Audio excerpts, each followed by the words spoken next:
मन का काम ही है संकल्प करना। मन अर्थात संकल्प शक्ति।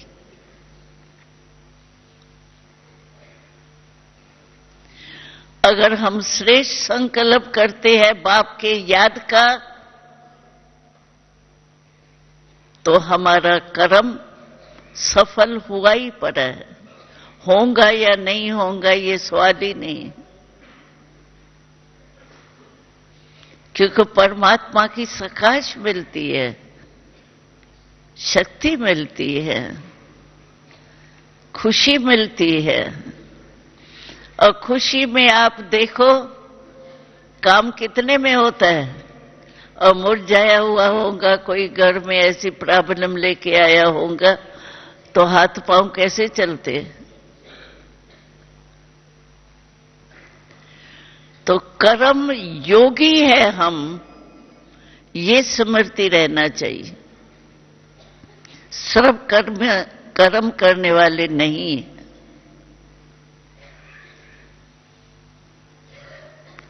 लेकिन ये कर्म योगी की स्टेज तब बनेगी जब अपने को आत्मा राजा मानेंगे।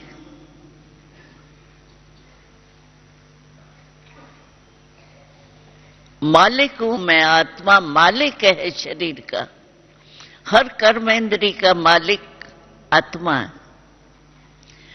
और हमारे हर मुरली में जब आप सप्ताह कोर्स करके पहली मुरली सुनी होंगी ना, उस पहली मुरली में ही कितने बार आता है बाबा कहते हैं मुझे याद करो, अपने को आत्मा समझ, मुझे बाप को याद करो। हर मुरली में कितने बार आता है,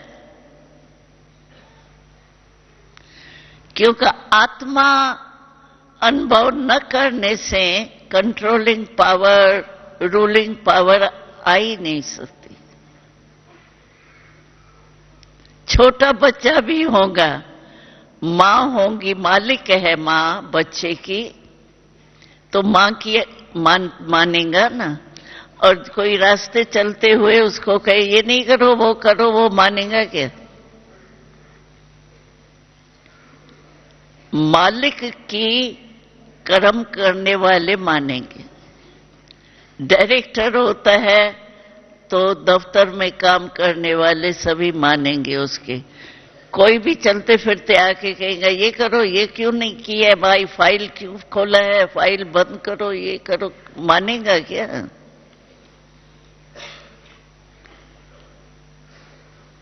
तो कंट्रोलिंग पावर, रूलिंग पावर अगर आपको अपने में बढ़ानी है, तो पहले आत्मा मैं राजा हूं, राजयोगी हूं। तो बाबा ने राजयोग सिखाया, राजा बनाया। किसको राजा बनाया? आत्मा राजा। और ये राजा हूं, ये स्मृति बार बार चेक करना चाहिए। ऐसे नहीं, कई भाई बहन कहते हैं अमृत वेला हमारा बहुत अच्छा होता है। वो भी होता मिक्स है कभी कभी। क्यों? मानो कहते 1 घंटा हमने योग लगाया, बहुत अच्छा, मुबारक हो। लेकिन चेक करो, 1 घंटा आप बैठे योग में, लेकिन बीच बीच में व्यर्थ संकल्प आया? कोई आता है जाता है, अटेंशन गया, कोई हलचल हुई, अटेंशन गया, जिम्मेवारी है वो बात दूसरी है। जिम्मेवारी है और अटेंशन गया वो राइट है।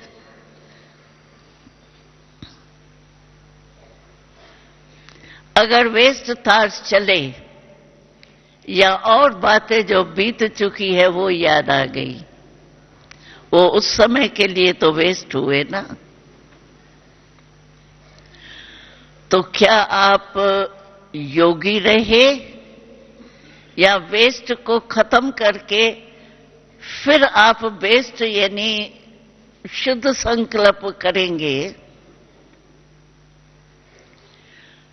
तो योद्धे हुए उस समय या योगी हुए? युद्ध की तो युद्ध करने वाले को योगी तो नहीं कहेंगे, योद्धे ही कहेंगे ना।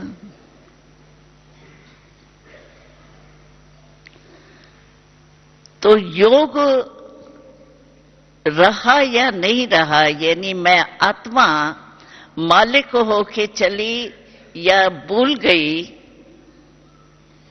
ये बीच बीच में चेक करना चाहिए।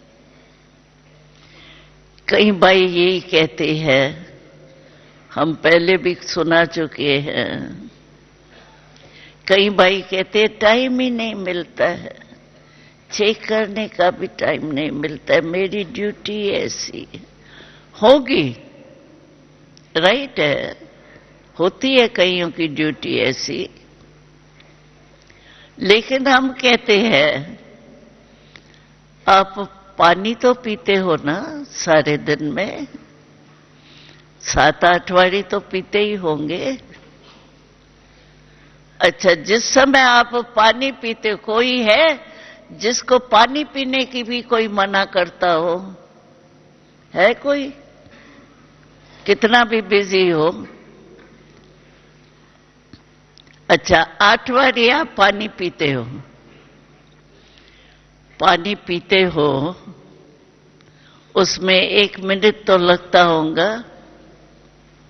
गिलास उठाएंगे, साफ करेंगे, पानी भरेंगे, फिर यहां रखेंगे, नाक में तो नहीं गल जाएगा ना गिलास, तो यहीं जाएगा, आदत है।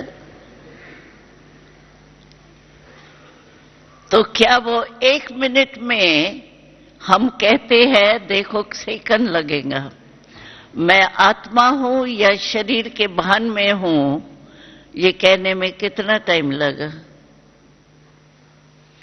और चेक करना तो इससे भी जल्दी होगा, कहने में टाइम लगता है।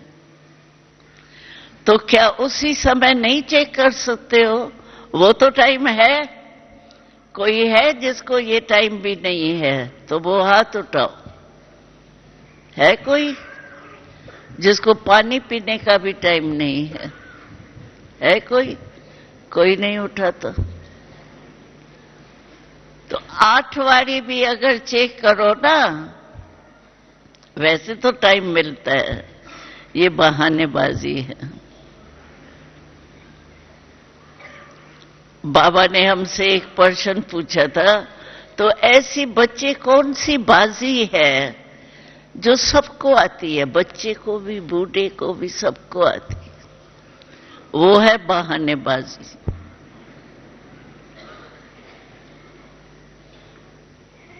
दिल नहीं होगी ना तो बहानेबाजी तो आती ही है। तो बाबा भी कहते हैं इतना तो चेक कर सकते हो, मैं आत्मा हूं या शरीर भान में हूं, लेकिन सब चेक नहीं करना। मानो 8 बारी आपने चेक किया और आपको लगा जितना चाहता हूं उतना नहीं है, तो दिल शिकस्त हो जाएंगे, मेरा योग लगता नहीं है। कई ऐसे होते हैं, कहते हैं मेरा योग, मैंने बहुत कोशिश की है, योग लगता नहीं है, मेरा भाग्य ही नहीं है, दिखाई देता है मेरे कोई ड्रामा में नहीं है। दिल शिकस्त भी हो जाते। इसलिए सिर्फ चेक नहीं करना, चेक के साथ चेंज की पावर भी रखो, तब है चेक का फायदा। अगर सिर्फ चेक किया ना, दिल शिकस्त तो हो सकता है, लेकिन चेंज करो। अच्छा पता पड़ा ना भाई, चलते फिरते थोड़ा अलबेलापन आ गया, बॉडी कॉन्शियस हो गए, तो चेक करके फिर चेंज करो।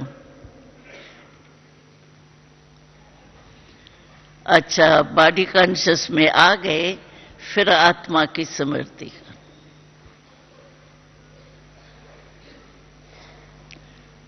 तो चेक और चेंज ये दोनों ही चाहिए। और जब तक अपने को आत्मा नहीं समझा है ना, तब तक आप कभी भी संस्कार को, मन को वश में नहीं कर सकते, कंट्रोलिंग पावर नहीं कर सकते। कितना भी कहीं कहते हैं मंत्र माफक जपते रहे, बाबा बाबा, मीठा बाबा, प्यारा बाबा, बाबा बाबा, ऐसे करते रहते हैं, लेकिन ये तो मंत्र हो गया, मन तो लगेगा ही नहीं ना, मन तो कहां भी भटक सकता है।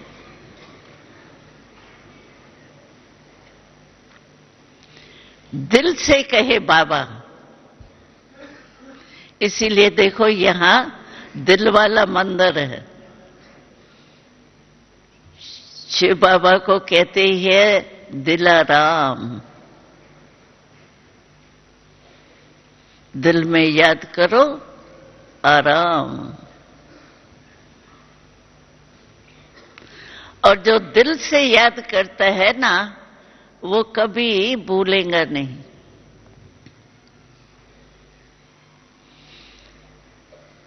बाबा ने अभी लेटेस्ट कल परसों के मुरली में कहा था, तो एक है नॉलेज से याद करना, दूसरा है शक्ति प्राप्त करना। नॉलेज तो है ना सभी को। आज छोटे बच्चे को भी कहो ना 7 दिन का कोर्स कराओ, बड़ा अच्छा करा लेता है, क्योंकि बच्चा तो रटने में बड़ा होशियार होता है। नॉलेज के आधार से है या शक्ति है मेरे में?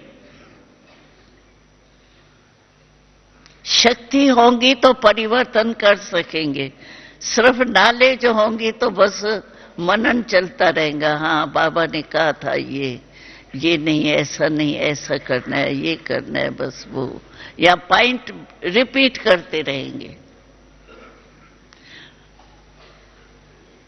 पॉइंट बनना और पॉइंट रिपीट करना फर्क है।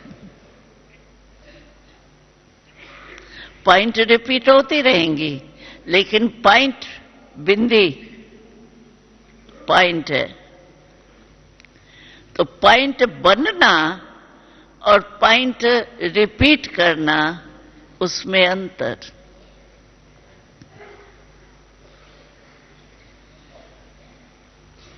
इसीलिए शिव बाबा भी कहते हैं आत्म अभिमानी बनो, आत्म अभिमानी बनो। हर मुरली में बार बार बाबा या ये कहता है, या आत्म अभिमानी बनो कहते हैं, या कहते हैं मुझे याद करो। क्योंकि याद बाबा की तभी आ सकती है जब आत्मा समझेंगे, तभी परमात्मा से कनेक्शन होगा। हम बाबा कहते हैं, बाबा किसका है? शरीर का है या आत्मा का है? तो बाबा की याद भी आत्मा स्वरूप में स्थित होंगे, तभी परमात्मा से कनेक्शन जुड़ेगा ना। हम नहीं प्रदर्शनी में मिसाल देते हैं इस तार का। ओम शांति। अभी योग का रिकॉर्ड बजेगा, तो चेक किया, मन गया यहां वहां, तो मन के मालिक बनो, तो मन यहां वहां नहीं जाए।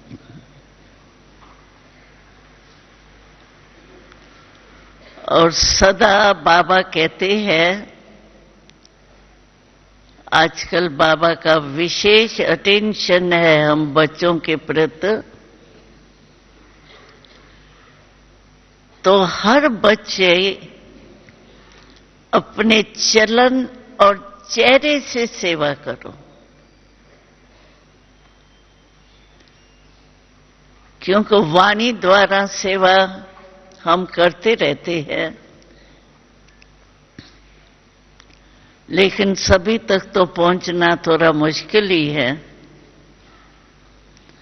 इसलिए बाबा कहते हैं चलन और चेहरे से सेवा करो।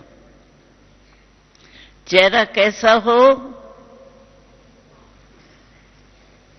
जिसको प्राप्ति होती है, और परमात्मा की प्राप्ति छोटी मोटी प्राप्ति नहीं है, परमात्मा की प्राप्ति है। परमात्मा प्यार की अनुभूति है। तो हमारा चेहरा कैसा चाहिए? मुस्कुराता रहे। ऐसे नहीं कोई प्रॉब्लम आ गई तो ऐसे या सीरियस हो जाए, ऐसा नहीं। सदा हमारा चेहरा मुस्कुराता रहे। हमने तो देखा है घर में भी रहते हैं ना, तो भी अगर हम ये धारणा करें कि मुझे किसी से भी मिलना है, बात करनी है, कनेक्शन तो रखना ही पड़ता है, मुस्कुरा के मिलना है। मुस्कुराना आता है कि सिखाना पड़ेगा? हाँ? कोई है जिसको मुस्कुराना भी नहीं आता हो? हाँ? और मुस्कुराने का स्टॉक है सभी के पास स्टॉक है बहुत मुस्कुराने का। तो मुस्कुरा के बात करो, मुस्कुरा के मिलो। हम दो बातें और भी ऐड करते हैं। एक, मुस्कुरा के मिलो, ये तो जरूर करना, और कुछ भूल भी जाओ ये 3 बातें नहीं भूलना, इससे सेवा होंगी बहुत। और दूसरा, कोई भी आके मिलता है तो उसको कुछ पानी की ऑफर भी तो की जाती है न, शरबत या पानी की। तो आप सभी के पास बहुत एक बढ़िया शरबत है, बना बनाया, मंगाना नहीं पड़ेगा। बहाने करते हैं ना, कहीं ऐसे बहाना करते हैं। खातरी तो करने बहुत चाहते थे, लेकिन नौकर नहीं था, मंगाए कैसे, पैसे थोड़ा। इसमें बहाने की भी बात नहीं है, मंगाना नहीं पड़ेगा आपको, बना बनाया है। वो है मीठे बोल। है आपके पास, सभी के पास शरबत है या नहीं? Ever ready? एवर रेडी, हमेशा तैयार है, पैसे की भी जरूरत नहीं है। और तीसरी चीज है, कोई आता है उसको कुछ खिलाना भी होता है।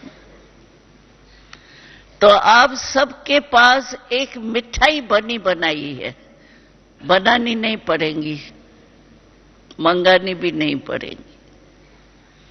वो मिठाई है दिल खुश मिठाई।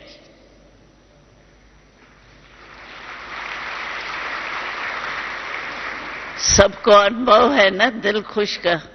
हाँ? अगर दिल खुश में किसे आप मिलेंगे तो वो भी तो दिल खुश मिठाई खाएगा। अगर ये तीनों ही बातें आप अपने चेहरे में, चलन में लाओ तो क्या घर मंदिर नहीं बनेगा? इसमें तो भाई परमात्मा की आध्यात्मिक बातें करते हैं, ज्ञान की बात करते हैं, ये तो है ही नहीं। कैसा भी हो, अज्ञानी हो, नास्तिक हो, लेकिन मुस्कुराना तो सबको अच्छा लगता है, हंसना नहीं, मुस्कुराना अलग चीज है।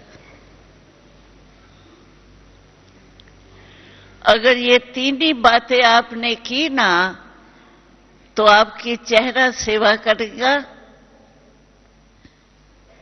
आपकी दिल खुश मिठाई वो खाके भी दिल खुश करेगा। और क्या चाहिए? आपको कितनी दुआ देंगे, क्योंकि बाबा का यही हमको लेटेस्ट मूल्यों में आता है कि दुआ दो, दुआ लो। जिसको आप दुआ देंगे वो दुआ देगा जरूर। अगर दिल खुश आपको उसको कर दो तो दुआ देंगे ही।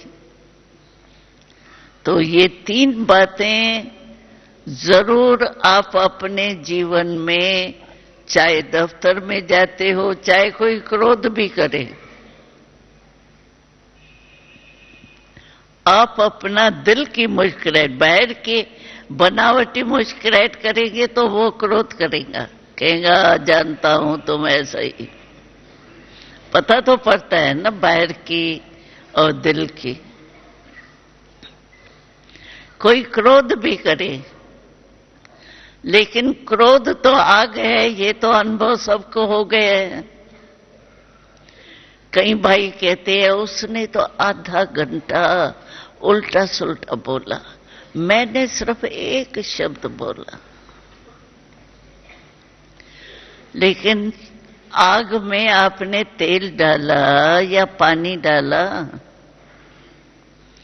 चलो एक शब्द बोला, लेकिन डाला तो तेल ना। तो तेल से क्या होगा? आग भड़केंगी या बुझेंगी? और सेक किसको आएगा? दोनों को आएगा ना। तो इसीलिए कोई क्रोध भी करे तो उसको क्षमा करो, शुभ भावना रखो। जबरदस्ती करेंगे तो उसको नहीं फीलिंग आएंगी। ज्ञान और योग की शक्ति से, सहन शक्ति से आप उसको क्षमा करो, शुभ भावना रखो, शुभकामना रखो। इससे क्या होगा? हमारी सेवा बहुत अच्छी हो। नहीं तो यही कहते हैं भगवान के बच्चे कहलाते तो है, लेकिन क्रोध करते रहते हैं और क्रोध कंट्रोल में आता नहीं है। हाँ, ज्ञान के बाद भी क्रोध आ जाता है।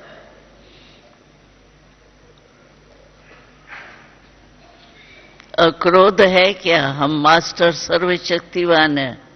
क्रोध होता है जीभ से या आंख से? मुख से तो होता ही है। और जीभ 2.5 इंच की, आप 6 फुट के 5 फुट के हो, यानी मास्टर सर्वशक्तिवान बाबा का बच्चा 2.5 इंच के जीभ को, छोटी सी आंख को कंट्रोल नहीं कर पाता, तो कौन मानेगा भगवान का बच्चा है? इसलिए कैसा भी हो, बाबा ने हमारे कमियों को देखा। क्या कमियां नहीं थी? क्या अज्ञान में क्या कमियां नहीं होंगी? लेकिन बाबा ने हमको किस नजर से देखा? मेरा बच्चा कल पहले वाला है, मेरा बच्चा मेरे पास आ गया। कितना बाबा खुशी खुशी से हमें मेरा बच्चा कहा, तो हमें भी ऐसे चेहरे और चलन से सेवा करनी चाहिए। तब सब जगह जगह पर वाइब्रेशन फैलेगा कि सचमुच भगवान के बच्चे प्रैक्टिकल में दिखाई देता है, सुनाई नहीं देता, दिखाई देता है। तो ये तो कर सकते हैं ना सभी, 3 बातें भूलना नहीं, गुस्सा नहीं करना। क्यों गुस्सा जल्दी जल्दी आ जाता है, थोड़ा अवमान आता है, मेरा विचार, मेरी बुद्धि, मेरा क्यों नहीं माना, मेरा क्यों नहीं काम किया, ये आ जाता है ना। मेरा कहां से आया, मेरा बाबा को दे दिया। तो ऐसे पुरुषार्थ करेंगे तो सेवा जल्दी जल्दी होंगी, बाबा की प्रत्यक्षता हो जाएंगी। ओम शांति।